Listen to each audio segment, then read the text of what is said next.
Moscow, Leningrad Prospect 47, formerly the headquarters of Soviet military intelligence. With the Cold War over, the satellite pictures that were used to spy on enemies are now available for research purposes.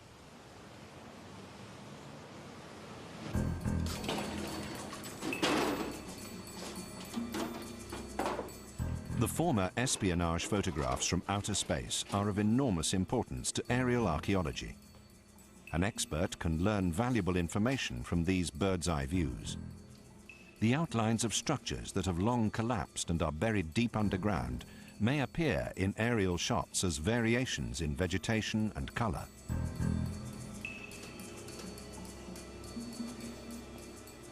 This technology has enabled archaeologists to study a small area that the satellite camera 270 kilometers away picked up: ancient Babylon. As the computer enlarges the image, the entire area of a city that has long since vanished can be seen. In the top left is the modern palace of Saddam Hussein, and to the right, the region excavated by Chaldean. The aerial image shows that only a small area of the ancient city has so far been studied by archaeologists. In fact, Nebuchadnezzar's city extended much further, as this satellite photograph shows. It was over 60 times larger than the reconstruction that can be seen today.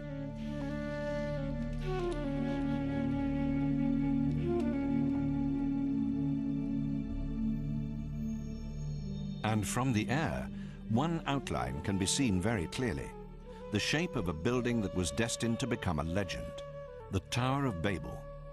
Today, all that can be seen is a pond. The aerial image indicates that the structure was set out on a square base, so all the reconstructions made by medieval painters were simply products of their own imagination.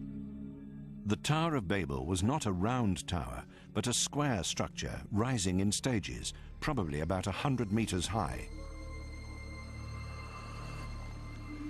The great structure has appealed to the imagination of people throughout the ages. The Tower of Babel, more than the city itself, became a symbol of the unrestrained arrogance that came before the fall.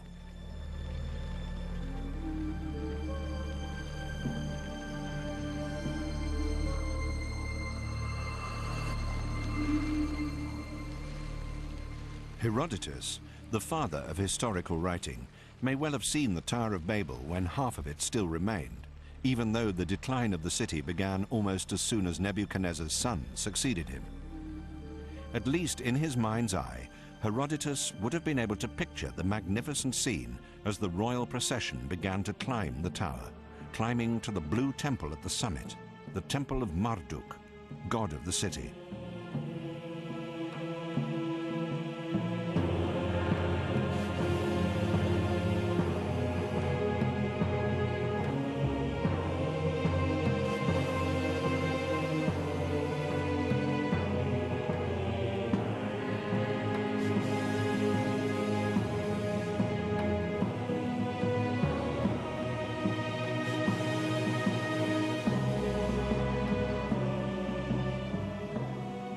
Herodotus reported that climbing to the Temple of Marduk meant climbing into the heavens and the stars, and at the top, in the highest section of the huge layered temple, was where Marduk resided.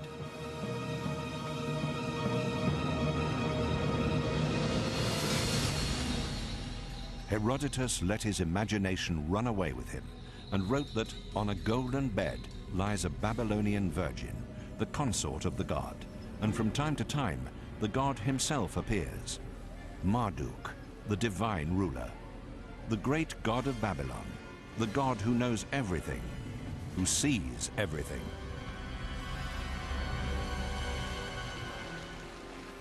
The fantastic account Herodotus gave was a mixture of imagination and reality, which were born from the repeated stories told in Babylon as it sank into ruin.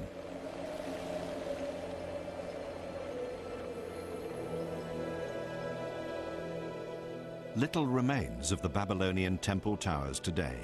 They're just rubble.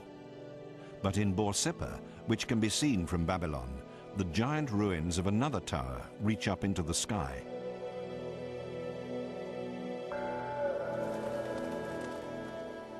Experts believe that these towers were not only temple complexes, but also vantage points that enabled Babylonian astronomers to study the movements of the stars. But Nebuchadnezzar and his astronomers were not merely studying natural sciences while gazing into space.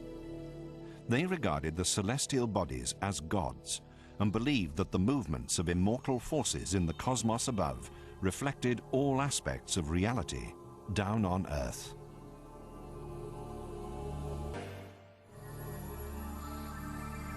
Babylon astronomers in Nebuchadnezzar's day used huge temple complexes as vantage points to study the movements of the stars.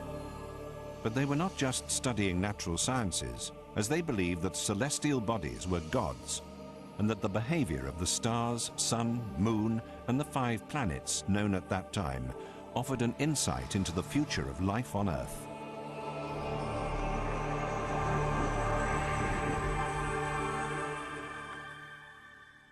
The German Museum in Munich. At the planetarium, the projection system can be programmed to show how the night sky would have appeared in Babylon over 2,500 years ago.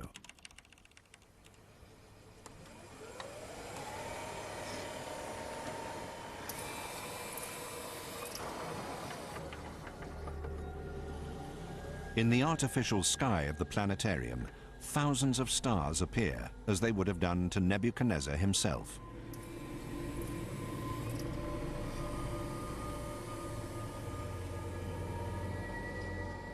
Every evening, for hundreds of years, the Babylonians studied the night sky for signs, for extraordinary occurrences, and for connections.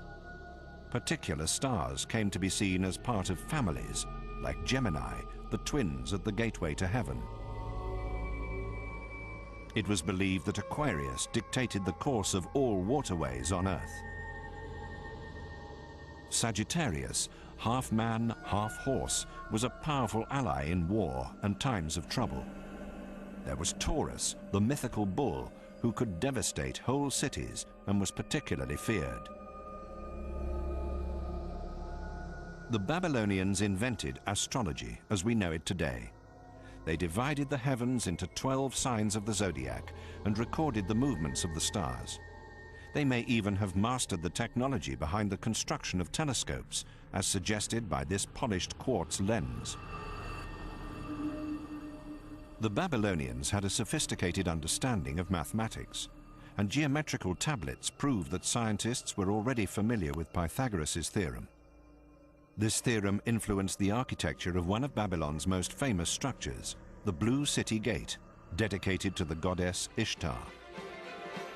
In his telegrams to Berlin, Chaldean praised the unique beauty of the tiles, as the blue glazed bricks were packed into cases and transported to Berlin, where they were washed and sorted.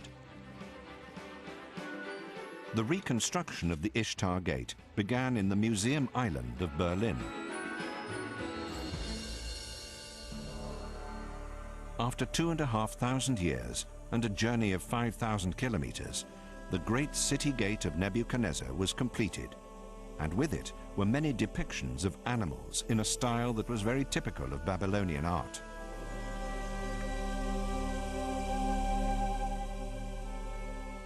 The images of animals worshipped by the Babylonians as companions of the gods would have graced the walls of the processional way and guided every visitor into the center of the city.